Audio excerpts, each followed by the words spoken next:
Okay, be honest. Have you ever used a Ouija board? At a party? In a basement? Trying to ask the ghost of your Aunt Mildred where she hid the good china? And have you ever wondered why your laptop is so moody? One minute it's working, the next it's giving you the dreaded spinning wheel of eternal despair? Well, pull up a chair, because I'm about to connect some dots so weird. You'll think, have I been talking to spirits? The story of how asking, is anybody there at a seance, is basically the same thing as asking Siri for the weather.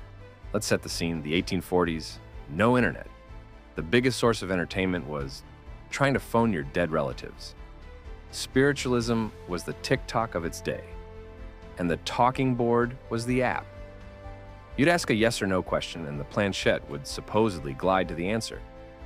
Now, spoiler alert, it was probably Uncle Henry subconsciously pushing it because he really wanted to prove ghosts were real. Science calls this the ideomotor effect. I call it peer pressure from the spirit world. But here's the genius part. To get a complex answer like, the gold is under the red oak, you had to play a game of cosmic 20 questions. Is it a person? No. A place? Yes. Inside? No. And so on. They were, without knowing it, running a binary search algorithm with a ghost as the server.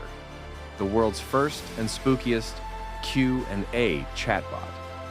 While everyone else was busy being haunted, a spectacularly mustachioed mathematician named George Boole was sitting in his study, having what I can only describe as a logic-gasm. In 1854, he publishes this book with the thrilling title, An Investigation of the Laws of Thought. A real page-turner, I'm sure. Boole's big idea was this.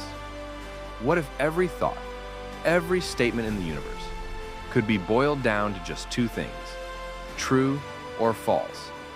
And then you could mix them with operators like and, or, and not. For example, is it raining and am I outside?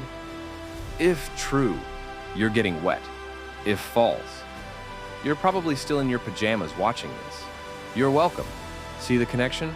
The seance was asking the universe yes/no questions. Boole was asking mathematics true/false questions. They were both obsessed with binary pairs. They just had very different peer review processes.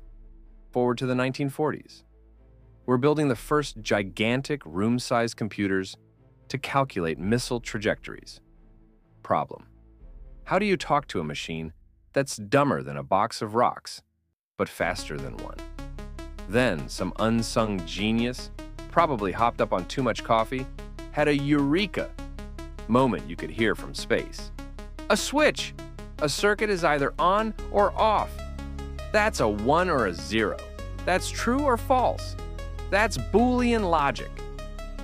In that moment, Boolean algebra went from a philosopher's doodle to the rulebook for the digital universe. So, that text from your friend that just says LOL, that's just a fancy secret code of ones and zeros.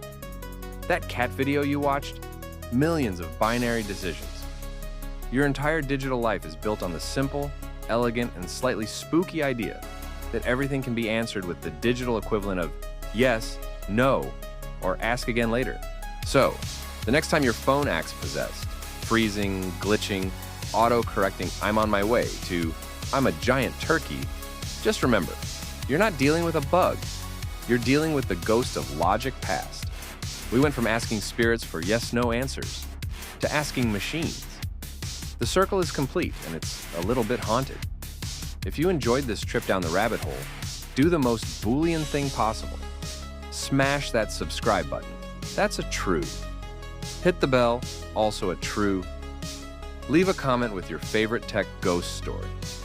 Until next time, this is your archivist, signing off. Stay curious, and maybe don't ask your smart speaker about the afterlife.